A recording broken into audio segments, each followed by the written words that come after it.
Computer fundamental subject की अगर बात करें तो इसमें आपको किसी भी एग्जाम के अंदर चले जाएं बहुत सारे क्वेश्चंस देखने को मिलते हैं।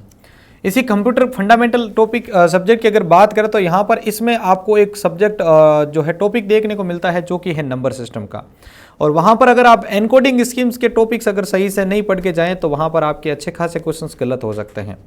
तो नमस्कार दोस्तों, मैं संपत लेड आप सभी के लिए इस वीडियो के अंदर जो है कंप्यूटर के एनकोडिंग स्कीम से रिलेटेड जो इंपॉर्टेंट क्वेश्चंस है वो लेके हाजिर हो चुका हूं, जिनको मैं प्योरली हिंदी बेस में आपको समझाने वाला हूं और विद हैंड रिटन नोट्स। तो आप अगर लगता है आपको कि आपके लिए जो डेली क्लासेस ली जा रही है उसके पीछे बिल्कुल मेहनत लगाई जा रही है, प्रत्येक क्वेश्चंस को हाथ से लिख के लाया जा रहा है एकदम इजी बेस में, तो आप इस वीडियो को आगे शेयर जरूर कर दीजिएगा, क्योंकि अगर आप इसको आगे शेयर करते हैं तो इससे हमारा भी मोटिवेशन बढ़ता है। और लाइक जरूर कर दीजिएगा। तो सबसे पहला प्रश्न आप सभी के लिए यहां पर है, देखिए UTF-8 क्या है। UTF-8 क्या है, ठीक है। तो UTF का फुल फॉर्म होता है यूनिकोड ट्रांसफॉर्मेशन फॉर्मेट, ठीक है। अब यहां पर पूछा गया है UTF-8 क्या है, तो UTF-8 एक वेरिएबल विड्थ कैरेक्टर एनकोडिंग होती है। यह एक प्रकार की वेरिएबल विड्थ कैरेक्टर एनकोडिंग होती है जो सभी पॉसिबल कैरेक्टर्स को एनकोड कर सकती है, यानी जितने पॉसिबल कैरेक्टर्स इसको मिल सकते हैं उतने कैरेक्टर्स को यह क्या कर सकती है, एनकोड कर सकती हैं।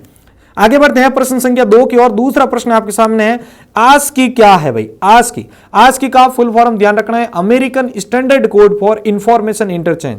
लिख लीजिएगा सभी के सभी, मैं वीडियो के दौरान आपको पूछूंगा वापस, American standard code for information interchange. तो यह एक स्टैंडर्ड एनकोडिंग स्कीम है जो कि इलेक्ट्रॉनिक कम्युनिकेशन में प्रयोग होती है। तो अगर आपको पूछा जाए कि इनमें से कौन सी जो एनकोडिंग स्कीम है जो कि इलेक्ट्रॉनिक कम्युनिकेशन में यूज होती है, तो वो होती है आपकी ASCII, American standard code for information interchange, ठीक है। आगे बढ़ते हैं प्रश्न संख्या 3 की और तीसरा प्रश्न आप सभी के लिए, UTF-16 क्या है। UTF-16 को समझने से पहले जल्दी से UTF का फुल फॉर्म लिख दीजिए सभी। तो देखिए UTF-16 क्या है, तो UTF-16 देखिए यह एक प्रकार का वेरिएबल लेंथ कैरेक्टर एनकोडिंग होता है। क्या होता है भाई, यह एक वेरिएबल लेंथ कैरेक्टर एनकोडिंग होता है जो सभी यूनिकोड पॉइंट्स को एनकोड कर सकता है। जितने भी यूनिकोड पॉइंट्स होते हैं उनको यह एनकोड कर सकता है, ध्यान रखिएगा, ठीक है। यह एक वेरिएबल लेंथ कैरेक्टर एनकोडिंग होता है जो सभी यूनिकोड कोड पॉइंट्स को एनकोड कर सकता है, ध्यान रखना। तो अगर आपको पूछा जाए यूनिकोड कोड पॉइंट को कौन एनकोड कर सकता है, तो ध्यान रखना UTF-16 कर सकता है। चौथा प्रश्न देखिए, बाइनरी एनकोडिंग क्या होता है। बाइनरी एनकोडिंग क्या होता है, तो यह एक टेक्स्ट और डेटा को बाइनरी कोड में दिखाने का मेथड है। और यह आप सभी को पता होगा कि बाइनरी का आधार बेस होता है वो 2 होता है। तो ये एक 2 बेस नंबर सिस्टम होता है जिसमें 0 या 1 को आप यूज करते हुए वैल्यू को रिप्रेजेंट कर सकते हैं। जैसे मुझे अगर 5 को रिप्रेजेंट करना है तो मैं यहां पर 101 की बेस पर मैं इसको फॉर्म में रिप्रेजेंट कर सकता हूं। अगला देखिए, पांचवा प्रश्न आप सभी के लिए, बेस 64 एनकोडिंग क्या होती है। बेस 64 एनकोडिंग क्या होती है, तो बेस 64 एनकोडिंग के बारे में देखिए, यह बाइनरी कोड को ASCII कैरेक्टर में एनकोड कर सकता है। ये जो है वो बाइनरी कोड को ASCII कैरेक्टर्स में एनकोड कर सकता है। कौन कर सकता है भाई, बेस 64। तो अगर आपको पूछा जाए कि बाइनरी कोड को ASCII कैरेक्टर में एनकोड कौन कर सकता है, तो आपको ध्यान रखना है बेस 64 एनकोड कर सकता है। अगला प्रश्न देखिए, 6वां प्रश्न आप सभी के लिए, UTF-32 क्या है। UTF-32 क्या है। और अगर अभी तक के प्रश्न आपको अच्छे और हेल्पफुल लगे हैं तो प्लीज इस वीडियो को लाइक जरूर कर दीजिएगा। देखिए, सरकारी नौकरी का अगर सपना आपने देख रखा है तब आपको हर एक टॉपिक, हर एक सब्जेक्ट के इंपॉर्टेंट MCQ जो है वो देख के जाने पड़ेंगे, तभी आपका टारगेट पूरा होगा। सिर्फ हवाई बातों से आपका यहां पर जो है टारगेट पूरा नहीं होने वाला है, ध्यान रखिएगा। तो UTF-32 क्या है भाई, तो यह एक fixed width character encoding scheme होती है। यह एक fixed width character encoding scheme होती है जो सभी एनकोड, ठीक है, जो सभी यूनिकोड कैरेक्टर को एनकोड कर सकती हैं। तो अगर आपको पूछा जाए सभी यूनिकोड कैरेक्टर्स को कौन एनकोड कर सकती है, तो ये जो स्कीम होती है वो होती है UTF-32। कौन सी स्कीम होती है भाई, UTF-32 स्कीम होती है, ध्यान रखिएगा।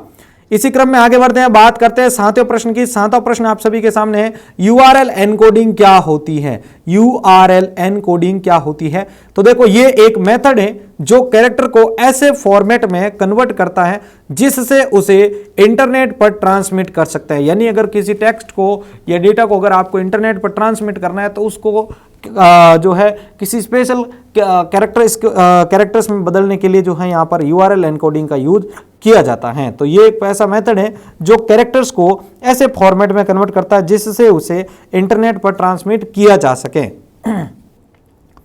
8वां प्रश्न देखिए, हेक्साडेसिमल एनकोडिंग क्या होती है। तो हेक्साडेसिमल एनकोडिंग के बारे में तो आपको पहले पता ही होगा, ये एक बेस 16 नंबर होता है, यानी इसमें कुल 16 जो है सिंबल्स हो सकते हैं, जिसमें 0 से 9 तक नंबर हो सकते हैं। वहीं अगर आप 10 की बात करते हैं तो ये A में कन्वर्ट होता है, B जो होता है वो 11 के लिए होता है, यहाँ पर C जो होता है वो 12 होता है, और D की बात करें तो अगर वो 13 की बात करते हैं, अगर E की बात करते हैं तो ये 14 होता है, और F की बात करें तो ये 15 होता है। तो यहाँ तक 0 से लेकर 15 तक इसमें सिंबल्स को यूज करते हुए आप वैल्यू को रिप्रेजेंट कर सकते हैं। तो इसमें 16 डिस्टिंक्ट सिंबल को यूज किया जाता है, ध्यान रखिएगा। हेक्साडेसिमल मतलब 16 बेस। और ऑक्टल की बात की जाए तो कितना होता है भाई, जल्दी से लिखो सभी के सभी। ऑक्टल नंबर सिस्टम का बेस कितना होता है? ऑक्टल नंबर सिस्टम का बेस कितना होता है? अगला देखिए, 9वां प्रश्न आप सभी के लिए है, MIME एनकोडिंग क्या होता है? MIME एनकोडिंग क्या होता है? उससे पहले सभी के सभी जल्दी से लिख दो भाई, ऑक्टल नंबर सिस्टम का बेस कितना होता है? ऑक्टल नंबर सिस्टम का बेस कितना होता है?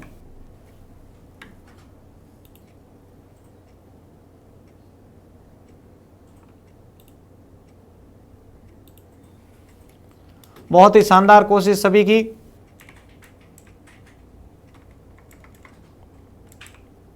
तो बिल्कुल 8 जो है वो ऑक्टल का बेस होता है, ध्यान रखिएगा, जिसमें यहां पर 9 तक जो है संख्या 0 से 7 तक जो संख्या है वो इसमें आ सकती हैं। ठीक है, ध्यान रखिएगा। अब MIME एनकोडिंग की बात करते हैं मल्टीपर्पज इंटरनेट मेल एक्सटेंशन के बेस पर। तो यहां पर देखिए, ये एक ऐसी बाइनरी डेटा को ASCII स्ट्रिंग फॉर्मेट में रिप्रेजेंट करने का एक स्टैंडर्ड है, ध्यान रखिएगा। अगर आपको पूछा जाए कि बाइनरी डेटा को ASCII स्ट्रिंग फॉर्मेट में रिप्रेजेंट करने का स्टैंडर्ड कौन सा है, तो आप बताएंगे MIME एनकोडिंग। अगला देखिए, 10वां प्रश्न है, BCD एनकोडिंग क्या होता है? BCD एनकोडिंग क्या होता है? तो BCD का सबसे पहले फुल फॉर्म आपको ध्यान रखना है, बाइनरी कोडेड डेसिमल। क्या होता है भाई? बाइनरी कोडेड डेसिमल जो है वो इसका फुल फॉर्म होता है। और आगे देखिए, ये प्रत्येक डेसिमल यानी कोई भी डेसिमल पॉइंट्स की बात करें तो ये उसको कितने 4 बिट में रिप्रेजेंट करता है, 4 बिट में उसको ये रिप्रेजेंट करता है, ध्यान रखिएगा। तो BCD का मतलब होता है बाइनरी कोडेड डेसिमल। ठीक है, आगे देखिए, अगर आपको बोल दें कि कोई डेसिमल डिजिट्स को, ये सवाल परीक्षा में वैसे आ चुका है, ध्यान रखिएगा, BCD डिजिट्स को 4 बिट बाइनरी कोड में कौन रिप्रेजेंट करता है, तो BCD एनकोडिंग करता है। 11वां प्रश्न देखिए, ग्रे कोड क्या होता है? ग्रे कोड क्या होता है?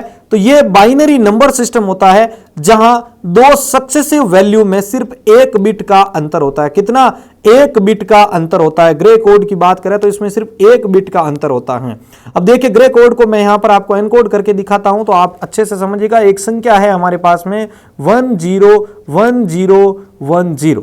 अगर मुझे इसको ग्रे कोड में कन्वर्ट करना है तो यहां पर क्या होगा भाई, सबसे पहले जो ये आपका LSB है, जो ये आपका लीस्ट सिग्निफिकेंट बिट है, और ये होता है आपका मोस्ट सिग्निफिकेंट बिट। तो ये जो LSB है उसको तो एज इट इज यहां पर लिख दीजिए। अब जो बाकी संख्या है उनके बीच में क्या कीजिए, एक्सोर ऑपरेशन कीजिए। तो इस 1 और 0 के बीच में एक्सोर ऑपरेशन कीजिए। तो 1 और 0 का क्या होता है भाई, यहां पर आपके 1 होता है।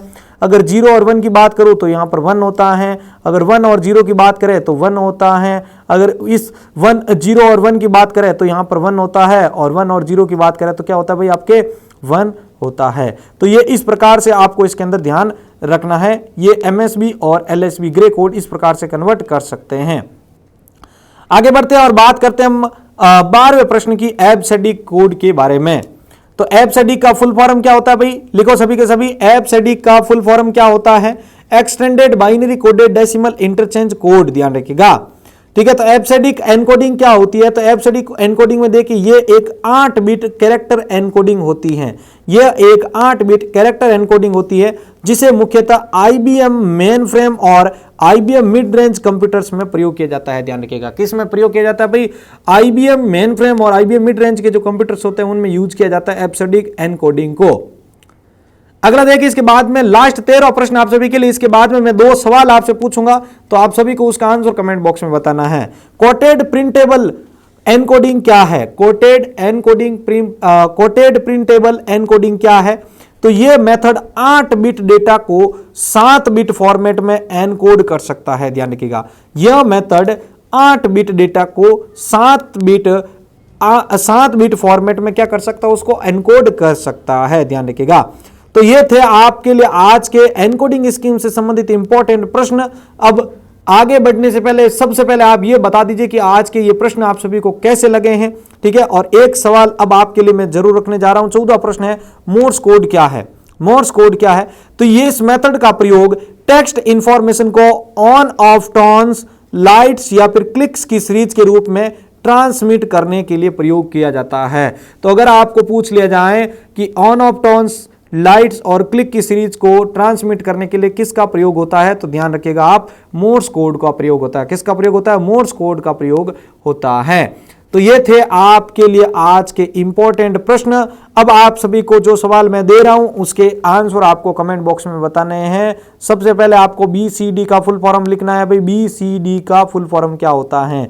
फिर आपको UTF का फुल फॉर्म बताना है, ठीक है, UTF का। उसके बाद आपको 001011 को जो है यहां पर आपको ग्रे कोड में कन्वर्ट करके लिखना है कि आपका ग्रे कोड आंसर इसमें क्या आया है। तो इन सवालों का जवाब आपको कमेंट बॉक्स में देना है। और अगर आप इस वीडियो को आगे शेयर करते हैं तो मैं समझूंगा आपने जो मेरी मेहनत है उसको सपोर्ट किया है। और मिलते हैं हम और नए टॉपिक्स के साथ। अगर आप चाहते हैं किसी टॉपिक्स पर वीडियो तो भी आप नीचे कमेंट बॉक्स में जरूर लिखिएगा।